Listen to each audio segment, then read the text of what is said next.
संजय नगर गांव में हरिया नाम का एक लड़का अपनी माँ गंगा देवी और छोटे भाई लालू के साथ रहता था। उसके पिता को गुजरे 10 साल बीत चुके थे और अब वो अपना गुजर बसर चाय की छोटी सी दुकान चलाकर कर रहा था। माँ, मैं काम पर जा रहा हूँ। कुछ पैसे देता जा ताकि दोपहर का खाना बना सकूं। अरे माँ, पैसे तो नहीं है। अब जब जाकर चाय बेचूंगा तो कुछ पैसे आएंगे। तो हम लोग दोपहर में क्या खाएंगे भैया? अरे मुझसे क्या पूछता है रे? तू भी तो 18 साल का हो गया है। कुछ काम धाम कर तो पैसे लेकर आ घर में, तो घर का चूल्हा जले। अरे चिल्ला क्यों रे भैया? हाँ बेटा, अब वो भी काम करेगा तो गुस्सा ना कर। हाँ, इसे समझाओ ना माँ, वरना बहुत मुश्किल हो जाएगी। सिर्फ बैठे बैठे खाने मात्र से जिंदगी नहीं चलती। ये बोलकर हरिया गुस्से में घर से निकला और अपनी चाय की टपरी पर पहुंचा। हे भगवान, आज अपनी कृपा से मेरी सही कमाई करवा देना, वरना मेरे घर में चूल्हा नहीं जलेगा। हरिया अपनी दुकान सजाकर तभी ढंग से बैठ भी नहीं पाया था कि वहां जमींदार अपने आदमियों के साथ आ पहुंचा। अरे आइए आइए जमींदार साहब, बैठिए। मैं आपको ना कड़क चाय पिलाता हूँ। बताइए, अदरक वाली या इलायची वाली? अरे ओए, तेरी कड़क चाय पीने नहीं आया हूँ मैं, अपने पैसे लेने आया हूँ जो तू उधार लिए बैठा है महीनों से। जी जमींदार साहब, मैं दे दूंगा आपके पैसे। आजकल बहुत दिक्कत चल रही है, काम अच्छा होता नहीं है और महंगाई बढ़ती चली जा रही है। देखिए ना, आपको पता ही है सब कुछ। अरे सुन रहे लड़के, मुझे कोई मतलब नहीं, समझा? क्योंकि मैं तुझे 2 बार मोहलत पहले ही दे चुका हूं। अब तो चुपचाप ये बता कि तू अपनी ये टपरी खाली करेगा या अपने आदमियों से पिटवाऊं तुझे, हैं? हरिया घबरा गया। उसने फौरन जमींदार के पैर पकड़े और कहा, नहीं नहीं मालिक, ऐसा मत करिए। मैं आपके पैसे चुका दूंगा। पैसे चुका दूंगा? अरे तुम लोग मेरा मुंह क्या देख रहे हो रे? ए कालिया, इसकी दुकान से सारा सामान निकाल कर बाहर फेंक और उसे भी मेरे पैरों से हटा। कुछ आदमियों ने उसकी दुकान का सामान निकाल फेंका और उसे उठाकर एक साइड में फेंक दिया। वो बेचारा रोता हुआ घर पहुंचा। उसके चेहरे पर निराशा और दर्द साफ झलक रहा था। माँ और भाई उसकी हालत देखकर घबरा उठे। अरे बेटा, ये क्या हाल बना रखा है? चेहरा क्यों उतरा हुआ है? भैया क्या हुआ बताओ ना। माँ, आज हमारी टपरी भी चली गई। जमींदार ने अपने आदमियों से सब उजड़वा दिया माँ।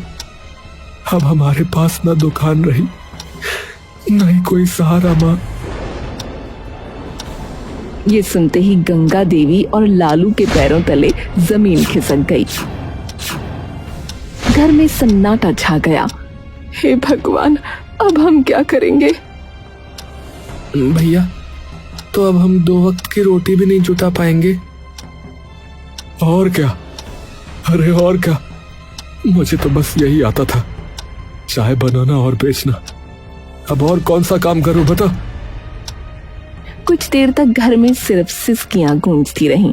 फिर माँ ने गहरी सांस भरकर कहा, बेटा, याद है तुम्हारे पिता जब गए थे तब उन्होंने वो खेत छोड़ा था। भले ही वो सालों से बंजर पड़ा है, मगर अब तुम्हें उस पर मेहनत करनी होगी। माँ, वो खेत? अरे उस सूखी जमीन पर भला क्या उगेगा? वहां तो घास तक नहीं होती। कोशिश करने वाले की कभी हार नहीं होती बेटा। आज नहीं तो कल जमीन रंग लाएगी। अगर हाथ पर हाथ धरे बैठे रहे तो भूख से मरेंगे। हाँ भैया, माँ सही कह रही है। चलो खेत पर मेहनत करते हैं। अरे भाई, मगर उसमें लगाने के लिए बीज और खाद चाहिए। पैसे कहाँ से लाएंगे इन सब के लिए? खाना तक तो है नहीं घर में। गंगा देवी ने आंचल में हाथ डालकर अपना मंगल सूत्र निकाला और बोली, ये ले लो, इसे गिरवी रख दो। जो पैसे मिलेंगे उससे खेती शुरू कर देना। अरे नहीं माँ, ये कैसे हो सकता है? ये तो पिताजी की आखिरी निशानी है। बेटा, अगर तुम्हारे पिता जिंदा होते तो वो भी यही करते। सुनो, मैं बेचने की नहीं कह रही, बस गिरवी रख दो। जब तरक्की होगी तो वापस छुड़ा लेंगे। बहुत मान मनोहार और आंसुओं के बीच दोनों बेटे आखिर मान गए। अगले ही दिन उन्होंने मंगलसूत्र गिरवी रखकर पैसे जुटाए। चलो लालू, अब कामयाबी या नाकामी सबकी सब हमारी मेहनत पर निर्भर है। हाँ भैया, अब पीछे हटना नहीं है। दोनों भाइयों ने ठान लिया कि वो खेत पर तरबूज की खेती करेंगे। दिन हो या रात, काफी तपती धूप हो या झमाझम बारिश हो, दोनों ने जी जान लगाकर खेत को संवार दिया।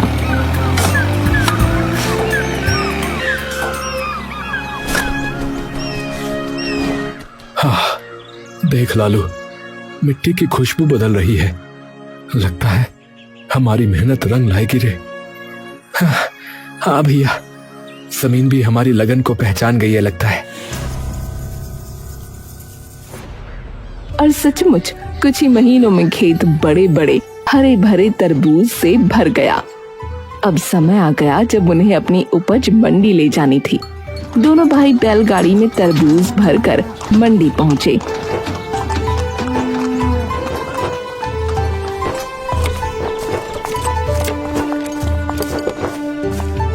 अरे वाह वाह भैया वाह, इतने ताजा और रसीले तरबूज तो मैंने सालों में नहीं देखे, बता रहा हूँ। हाँ हाँ भाई, हमें सब चाहिए भाई। तरबूज हाथों हाथ बिक गए। जब हरिया और लालू ने गिनती की तो उनके हाथों में मोटी रकम थी। भैया देखो देखो, आज कितना पैसा हुआ है। अब तो हम माँ का मंगलसूत्र तुरंत छुड़ा कर ले आएंगे। हाँ हाँ लालू, अब हमारी मेहनत का फल हमें मिल गया। चलो माँ की आंखों की चमक वापस लौटाते हैं। अब हरिया और लालू हाथ में मेहनत की कमाई थामे, चेहरे पर उम्मीद की चमक लिए मंडी से निकले। दिल में बस एक ही बात थी कि आज माँ का मंगलसूत्र छुड़ाना है। पर तभी पीछे से गड़गड़ाहट जैसी आवाज आई। भीड़ चीखती चिल्लाती उनकी तरफ भागी। भैया, ये सब हमारे पीछे क्यों दौड़ रहे हैं? पता नहीं भाई, चलो जल्दी जल्दी आगे बढ़ो। भीड़ ने उन्हें घेर लिया। दुकानदार चंपक सबके आगे आया। अरे ओ हरिया, ठहर जा, हमें उल्लू समझ रखा है क्या है? अरे क्या हुआ भाई, पैसे भी दिए, तरबूज भी दिए, अब और क्या बाकी है? अब क्या बाकी है? बाकी ये है कि तुम्हारे तरबूज बाहर से हरे हरे हैं मगर अंदर से बिल्कुल सफेद, ना मिठास ना ही रस। हमारे ग्राहक थूक थूक कर हमें गालियां दे रहे हैं भैया। क्या ये कैसे हो सकता है? हमने तो मेहनत से खेत संवारा था। ए भैया, सब देख लो तुम अपनी आंखों से। सब लोग कह रहे हैं कि तुम्हारा माल बेकार है भैया। अब एक काम करो, हमारे पैसे वापस करो, वरना यहाँ से जिंदा नहीं जाओगे, बता रहे हैं। भीड़ का गुस्सा आसमान छूने लगा। डंडे उठने लगे, आंखों में खून उतर आया। भाई लोग, हमें एक मौका दो, जरूर कोई गड़बड़ हो गई होगी। हाँ, हमारे पास बस यही पैसा है, इसे ले लो, मगर हमें मारो मत। डरे सहमे दोनों भाइयों ने रकम लौटा दी। दुकानदार तरबूज वापस ठेलों पर पटक गए और गालियां देते हुए चले गए। हरिया और लालू धीरे धीरे घर लौटे। अरे बेटा, ऐसे मुंह लटका कर क्यों आ गए हो? मंगलसूत्र कहाँ है? माँ, सब खत्म हो गया माँ। वो तरबूज अंदर से सफेद निकले। सबने हमें धोखेबाज कहा माँ। पैसे फिर वापस करने पड़े। माँ, हमने महीनों की मेहनत की थी, सब राख हो गया। अब तो जीने की भी इच्छा नहीं बची। देखा माँ, देखा, मैंने पहले ही कहा था, वो खेत बंजर है, उस पर कुछ नहीं उगेगा माँ। नहीं बेटा, अगर जमीन सचमुच बंजर होती तो उस पर तरबूज की बेलें लहलहाती क्यों? कुछ तो चूक हुई है, हार मानने से जिंदगी नहीं चलती। मगर माँ, अब किस में ताकत बची है बताओ? ना पैसा है ना ही हिम्मत है। फिर से कैसे शुरू करेंगे? इस बार तरबूज नहीं, खजूर की खेती करो। समय ज्यादा लगेगा, मगर मुझे यकीन है इस बार किस्मत बदल जाएगी। खजूर? मगर माँ, बात वही है, पैसे कहाँ से आएंगे? इस बार मेरा आंगन ही गिरवी रख दो, ये झोपड़ी ही दे दो। माँ, घर अगर ये भी चला गया तो हम रहेंगे कहाँ माँ? माँ तुम पागल तो नहीं हो गई हो? क्या बोले जा रही हो? पागल नहीं हूँ, बस समझती हूँ कि जिंदा रहने के लिए छत से पहले पेट जरूरी है। अगर भगवान ने चाहा तो ये घर भी लौट आएगा। दोनों भाई माँ की बात सुनकर पत्थर हो गए, मगर हालात ऐसे थे कि इनकार की गुंजाइश ही नहीं थी। अगले दिन वो जमींदार के पास पहुंचे। मालिक साहब, हमारी झोपड़ी गिरवी रख लो, पर कुछ पैसे दे दो।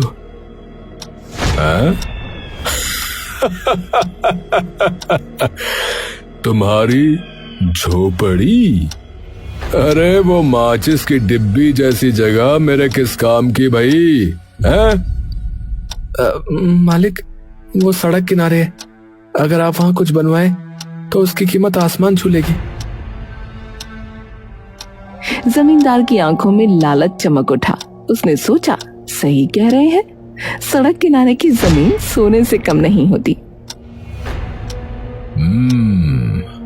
ठीक है, झोपड़ी मेरे पास रखो और लो, ले जाओ पैसे।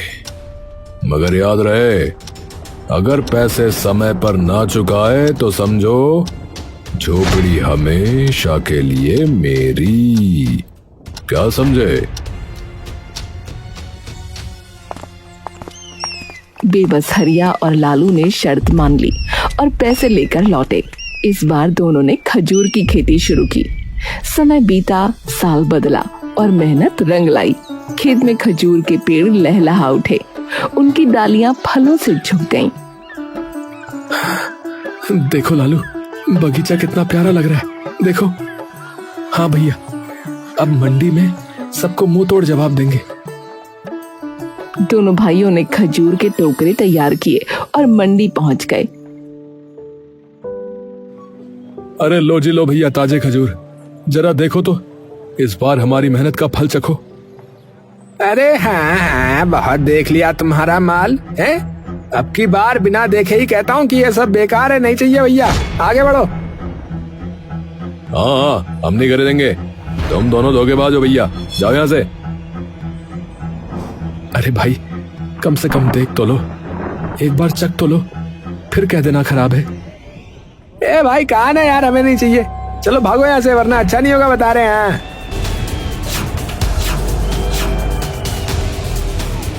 भीड़ फिर से शोर मचाने लगी।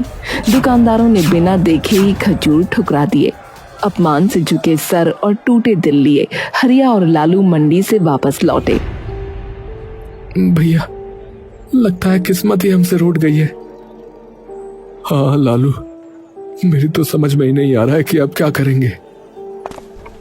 हरिया और लालू मंडी से अपमानित होकर लौटे। चेहरों पर निराशा की कालिख थी।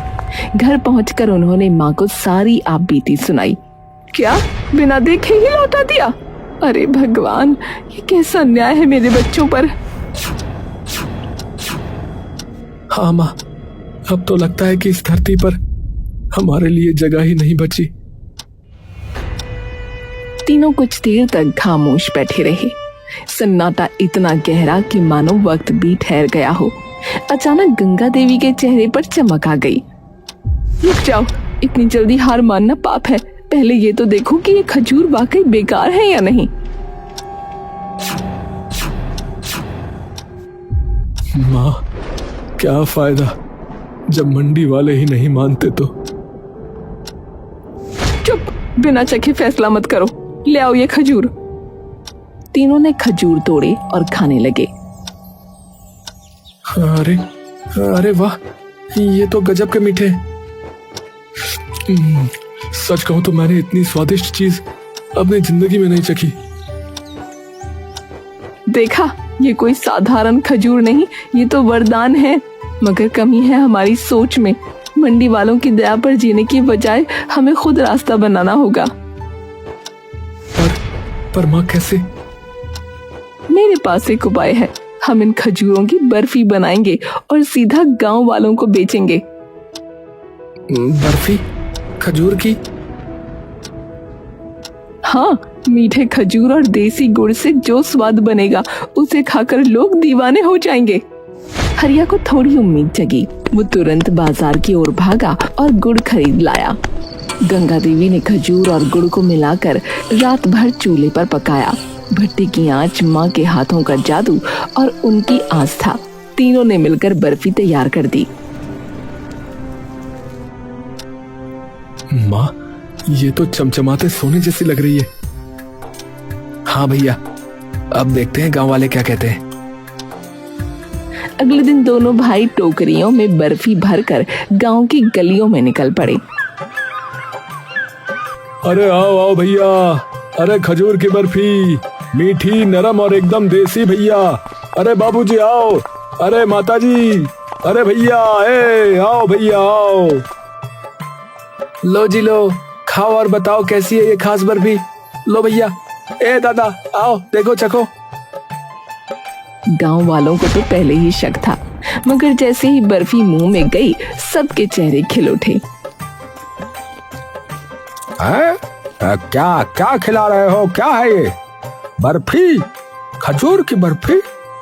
चलो चखा रहे हो तो खा ही लेते हैं भैया। चखने में कौन सा पैसा लग रहा है?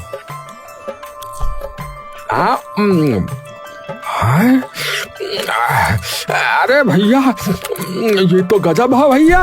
अरे भैया गजब हो गया, ये गजब है। अरे भाई, और मिठाई तो छोड़ो, ये तो बिल्कुल दवा की तरह ताकत दे रही है। मेरे तो हाथ पैर में दर्द था, लेकिन अब मुझे काफी अच्छा महसूस हो रहा है भैया ये खाकर। एक काम करो भैया, मेरे लिए आधा किलो तोल दो। हाँ, और मेरे लिए 1 किलो भाई। भैया मुझे भी 1 किलो कर देना। मुझे तो बच्चों के लिए भी चाहिए।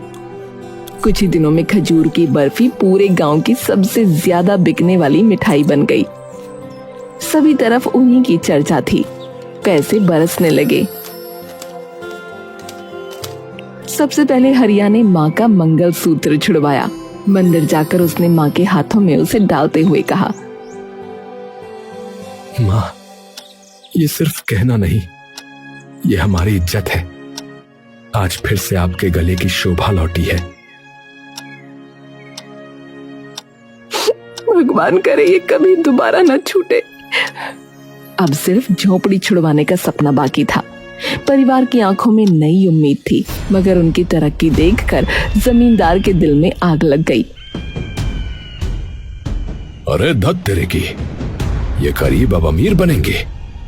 ऐसा नहीं हो सकता, नहीं हो सकता ऐसा। अगर इनके खजूर ऐसे ही बिकते रहे तो कल को तो ये हमारी बराबरी करने पर आ जाएंगे। तो मालिक करना क्या ये बताओ? अरे रात में जाओ रे कमबख्तों, और इसके सारे खजूर चुरा के ले आओ। सुबह सूरज निकले उससे पहले खेत खाली होना चाहिए। जमींदार ने योजना खतरनाक बनाई, मगर किस्मत से उसकी बातें मंडी के दुकानदार चंपक ने सुन ली। अरे भैया, ये तो घोर अन्याय है। मेहनत से उगे खजूर यूं चुराना? नहीं, मैं हरिया को बता दूंगा। हाँ। चंपक ने फौरन जाकर हरिया को सब बता दिया। अरे भैया सुनो, एक अंदर की बात है। जमींदार जो है तुम्हारे खिलाफ साजिश कर रहा भैया। आज रात उसके आदमी तुम्हारे सारे खजूर चुराने वाले हैं। मैंने सुन लिया था भैया, तभी बताने आ गया। क्या? हमारे खजूर? धिक्कार है ऐसे जमींदार पर। हमारी मेहनत का फल चुराने की हिम्मत कर रहा है वो। बेटा, अब ये वक्त है हिम्मत दिखाने का। अगर तुम आज डरे तो हमेशा दबे रह जाओगे। नहीं माँ, आज मैं सबक उसे जरूर सिखाऊंगा। हरिया ने एक योजना बनाई और उसने खजूर के पेड़ों पर खुजली वाली जड़ी बूटी लगा दी। फिर जब आधी रात को जमींदार के गुंडे आकर खजूर तोड़ने लगे तो उनके पूरे शरीर में खुजली होने लगी। अरे भाई, मुझे ये खुजली सी हो रही है। अरे अरे अरे, ये हाथों में खुजली हो रही है। अरे भाई, अरे अब तो पैरों में भी होने लगी भाई। अरे यार, ये क्या हो रहा है? अरे मेरी मैया, अरे पूरा शरीर तो फैल गई भैया। अरे अरे भैया, पूरी खुजली खुजली हो रही है। अरे भाई, मुझे तो ऐसा लग रहा है जैसे चींटियों ने बारात निकाल ली हो मेरे शरीर के ऊपर। ए भैया। अबे यार, खजूर बाद में, सुनो, पहले खुजली उजली रोकने का इलाज लाओ भैया। अरे